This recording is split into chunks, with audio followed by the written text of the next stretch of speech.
Oi, colecionadores! Conheça hoje a história de Cody Johnson. Continue assistindo!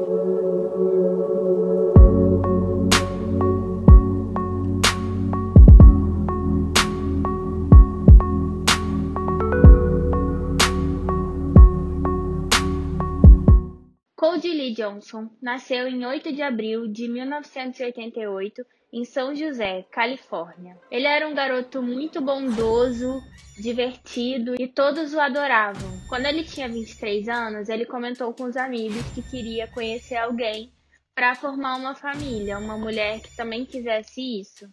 E os amigos então fizeram uma festa no dia 30 de 11 de 2011, em que apresentaram para ele a Jordan Lynn Graham. Era uma menina muito jovem, tinha 20 anos, mas era divertida, apesar de um pouco imatura. A Jordan era uma menina muito tranquila, ela frequentava a igreja, mas era divertida, né? E eles se deram bem e algumas semanas depois já estavam namorando. Cody mergulhou de cabeça nesse relacionamento, ele já tinha comentado com os amigos o que ele queria, então ele botou fé no relacionamento e começou a frequentar a igreja junto com ela.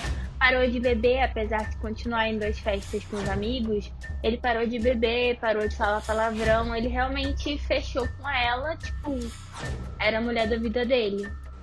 Então eles estavam namorando, estavam bem, se divertiam na igreja, se divertiam com os amigos e resolveram se casar. No dia 29 de junho de 2013 eles se casaram e o casamento estava ótimo, estava tudo bem. A mãe do Cody estava muito feliz porque ele era filho único, né? E muito bom ver os filhos casando e estava todo mundo muito feliz e foi isso. No dia 7 de julho, uma semana depois do casamento, a Jordan vai na casa da amiga Kimberly e conta para ela que tinha acabado de discutir com o Cody e ele saiu de casa.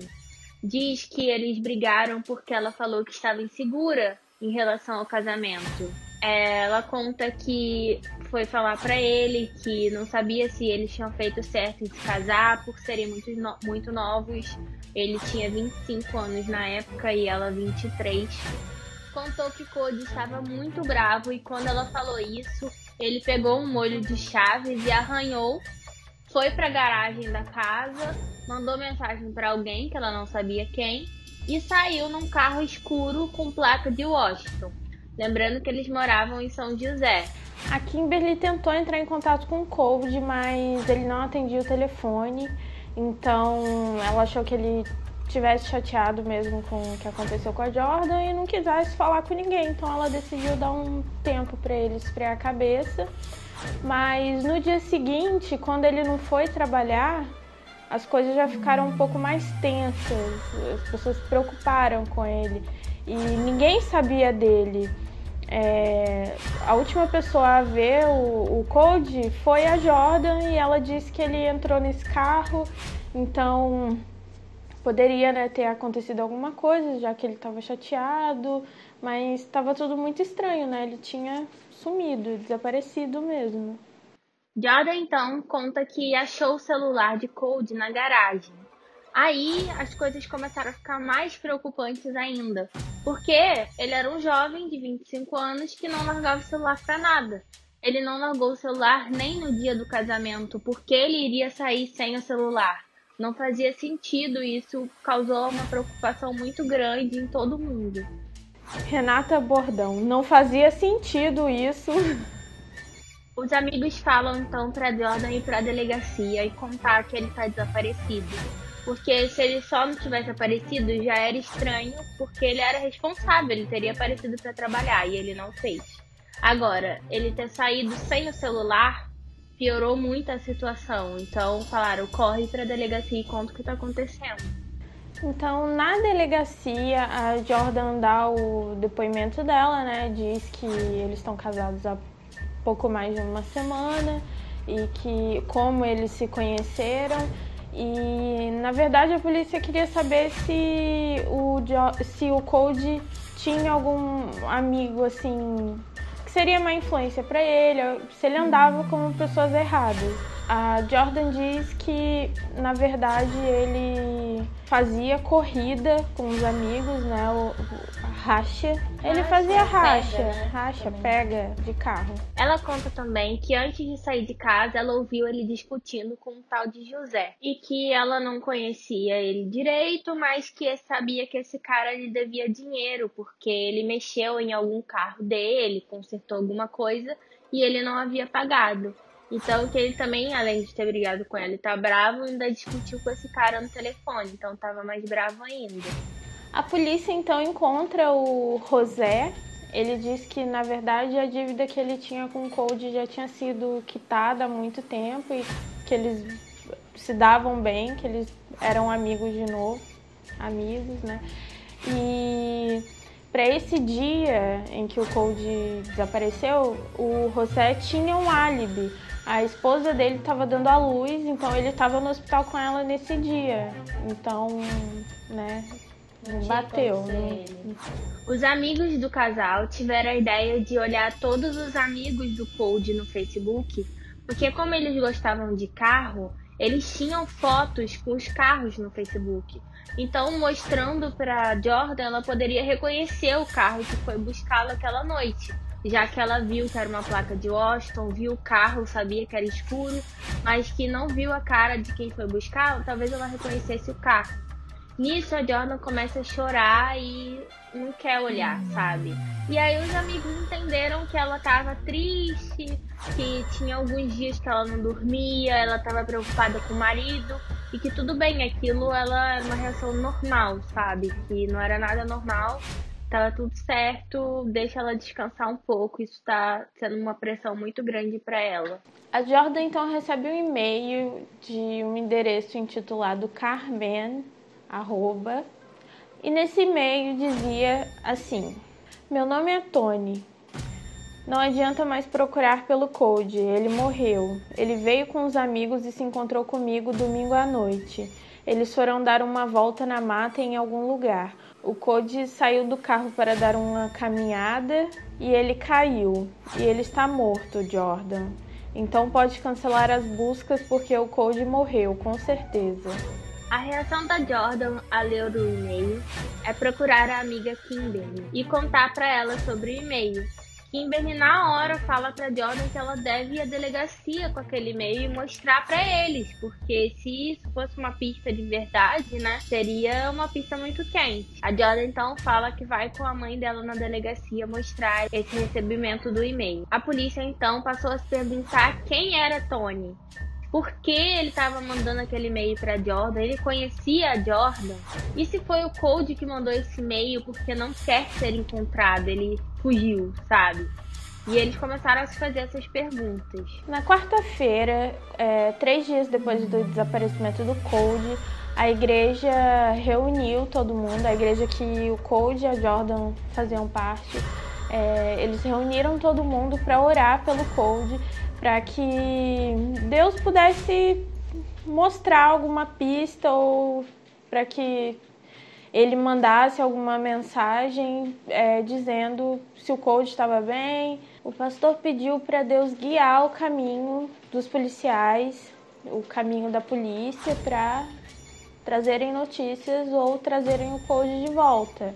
Foi tudo muito emocionante, a mãe do Cody estava lá e ela chorou muito, e a Jordan também. Elas se abraçaram chorando e foi tudo bem triste, assim. Enquanto isso, os detetives encontraram o Tony e perguntaram para ele por que ele mandou esse e-mail, se ele mandou esse e-mail. E o Tony conta que ele não mandou esse e-mail, que ele não conhece a Jordan e que ele se dava bem com o Cody, que não tinha problema nenhum. E ofereceu ajuda, falou que eles poderiam verificar todos os aparelhos dele, celular, computador, tudo, que ele não tinha nada a ver com esse e-mail enviado. E então a polícia resolveu procurar de onde veio esse e-mail, ver o IP do computador que mandou. Só que isso ia demorar um pouquinho, então eles tinham que seguir outras pistas enquanto isso. O detetive que cuidava do caso do Cody, ele morava perto da casa do Cody e da Jordan. Então ele resolveu fuçar pela vizinhança. Começou a olhar o lixo das pessoas, inclusive o lixo deles mesmos, né, da Jordan e do Cody. No lixo ele encontrou vários ursinhos de pelúcia, foto dos dois, coisa de namorado, como se a Jordan tivesse jogado aquilo fora. E como fazia só 3 dias, ou 4, né, mais ou menos 3 dias que o Cody tinha sumido, não fazia sentido ela pegar as coisas que ele deu pra ela no relacionamento, no tempo que eles ficaram juntos, e jogar fora. Ela nem sabia se ele estava vivo, se ele estava morto, e ele achou isso muito estranho. Enquanto ele estava analisando esse lixo, ele recebeu uma ligação dizendo que um corpo foi encontrado. Esse corpo foi encontrado no Parque Nacional Glacier. Era um parque muito comum que as pessoas costumavam passear, mas ele tinha locais muito íngremes que não era comum as pessoas irem para esses lugares porque era muito perigoso. Tinham penhascos grandes e altos, né, e muito perigosos, então as pessoas não costumavam ir para esses pontos do parque. O local que o corpo foi encontrado era tão de difícil acesso que eles só conseguiram resgatar o corpo no dia seguinte. E ao conseguir resgatar esse corpo, viram a carteira e viram que pertencia ao Cody Johnson. E quem foi que encontrou esse corpo? Quem? Ela, Jordan. A Jordan disse que Deus guiou ela até aquele lugar para encontrar o corpo do marido, sendo que o lugar onde o corpo estava caído era super difícil de ver, de enxergar. Tipo, ela já sabia que o corpo estava ali. Não é possível. Lá do topo desse penhasco não dava para ver o corpo lá embaixo, porque era perigoso, né? Como a gente falou, era um local muito íngreme e perigoso. Então não dava para ver. Então como que ela sabia que o corpo estava lá, sabe? Os detetives avaliaram então as câmeras do parque para ver se o Cody tinha chegado lá sozinho. E realmente eles viram que o Cody chegou lá por volta das 9h17 da noite. E adivinha quem estava no banco do carona? A Jordan. Então ela não tinha mais o que inventar, o que ela ia falar se tinha as imagens lá com a cara dela. Então ela contou que eles foram para lá passear e que lá no alto do penhasco eles tiveram essa discussão que ela tinha dito, que foi porque ela achou que eles casaram novos demais, que estava insegura com o casamento. E nessa discussão ele agarrou o braço dela e ela o empurrou para que ele soltasse e acabou desequilibrando e caindo do alto do penhasco. E aí chegou o resultado do IP do e-mail que a Jordan recebeu. O endereço de IP era da casa dos pais da Jordan, que ela mesma mandou. Ela se mandou, fez um e-mail novo e mandou para ela mesma aquele e-mail dizendo que era o tal do Tony. Então isso aí já é prova suficiente de que ela estava mal intencionada. Ninguém sabe de verdade o motivo que a levou a fazer isso, mas alguns especulam que ela fez isso por medo de consumar o casamento, porque ela se guardou, ela escolheu esperar e ela se guardou para o casamento e que ela estava com muito medo dessa consumação e que esse teria sido um dos motivos. O outro é que ela realmente não amava ninguém e que ela não sabia receber o amor que o Cody dava a ela. Em dezembro de 2013 houve o julgamento e ele durou 4 dias. A Jordan foi acusada de assassinato premeditado de 2º grau e ela pegou 30 anos e 5 meses de pena e mais uma multa que ela teria que pagar pelo resgate do Cody no parque, porque foi muito difícil, eles gastaram uma grana e ela teria que pagar esse dinheiro também. Além de ter que pagar um valor simbólico de $16.910. Eu acho pouco.